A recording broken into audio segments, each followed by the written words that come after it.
California, it's cold and it's damp. That's why the lady is a tramp. I go to Coney, the beach is divine. I go to ball games, the bleachers are fine. Ella Fitzgerald was an American jazz singer and force to be reckoned with by the sound of it. Her name's very well known. She started by performing at a couple of competitions in 1934 at the age of 17, and she got picked up by a guy called Chick Webb to sing in his band. They had a single which she partially wrote, which was an adaptation of a nursery rhyme, a Tisket to Tasket, in 1938, which was a major hit, which became a launch pad for the rest of her career, I believe. In 1939, unfortunately, Chick Webb died, but the band transitioned into being Ella and her famous orchestra, and she took over leadership of the band at this point. However, in 1942, so that's 3 years later, the band fell apart. So she had a little stint with a band called the Three Keys and did quite a few collaborations before she started to basically just use her own name and record as a solo, obviously with bands. She started to scat somewhere in the early 40s. She said that she was trying to emulate the sounds that a horn made, and had been particularly influenced by Dizzy Gillespie at this point. In 1945, she released a single called Flying Home, which has been regarded as one of the most important vocal scat records released, one of the most influential, and she was definitely considered to be one of the forerunners and influential proponents of scatting. And then so she was headlining, she made albums, she did tours, she had collaborations, she had a high profile for a long time after that. She was particularly well known for her songbook albums. So, for example, I think the first one was Ella Fitzgerald Sings the Cole Porter Songbook. And she started targeting the idea of doing albums by one songwriter. And these became considered to be part of what's called the Great American Songbook, particularly the tracks that she was recording. She was also known for her civil rights activity. So fast forward a lot of albums into the late 80s. She had some quite severe health problems, some very bad complications through diabetes. And she died in 1996 from a stroke. Hi, my name's Dan, and this is a review of Ella Fitzgerald Sings the Rodgers and Hart soundtrack, which was released in 1956. And I think it's my first time listening to it. It's an album of songs. So this is one in a series of Ella Fitzgerald Sings Somebody's Songbook. So this time Rodgers and Hart, who I believe wrote musicals. They were so Rodgers is the same Rodgers as Rodgers and Hammerstein, who are a pairing that I've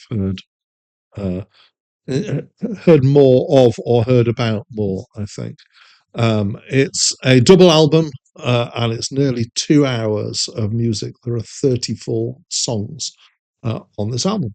And I reviewed Ella Fitzgerald's Duke Ellington Songbook album not that long ago now in terms of this channel, and I absolutely loved it. And as you'll find out, I wasn't as much of a fan of this one. So mostly this is kind of orchestral backing stuff.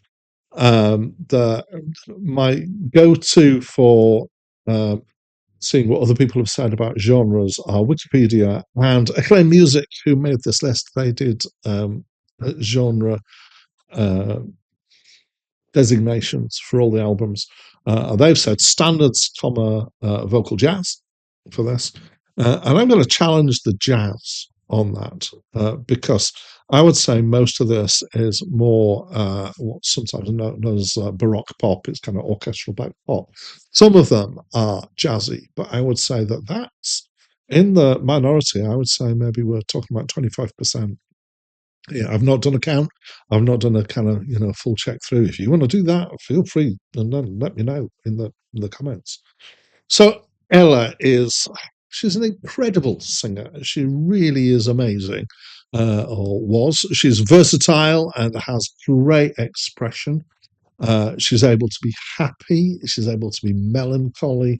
She's able to do this on demand. And she's not one of those singers. And there were quite a few singers around this sort of time where I would say their delivery feels superficial. And I think Ella doesn't, which is something that really attracts me. So she's got the technical excellence, but she's also got the emotive stuff down. Not as emotive as some later stuff where some people really let it out, but pretty decently. She is obviously technically excellent, but there were many people that were recording around that time.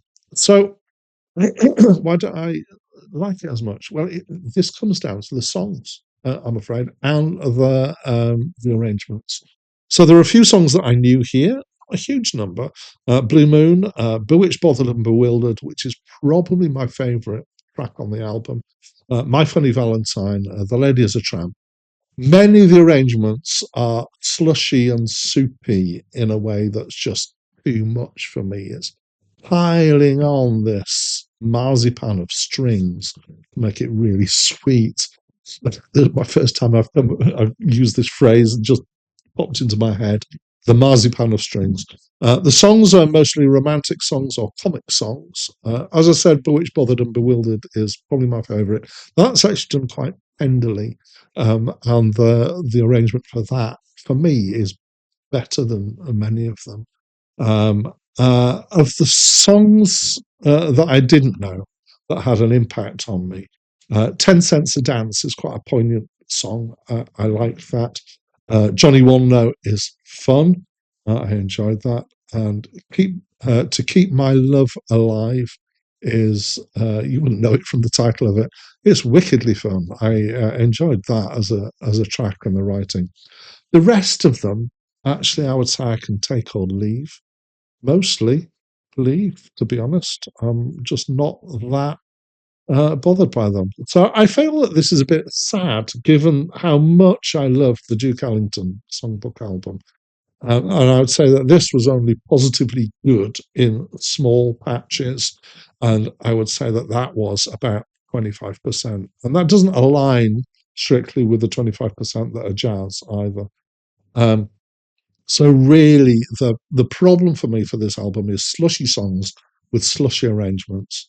But there are some songs here that are good. So I was overall disappointed, I'm afraid, with this album. That's what I think. I'd love to know what you think of this album. So will you please let me know by leaving me a comment? Well, that's it from me for now. After one whole quart of brandy, like a daisy I'm awake, with no broma seltzer handy, I don't even shake. Men are not a new sensation, I've done pretty well,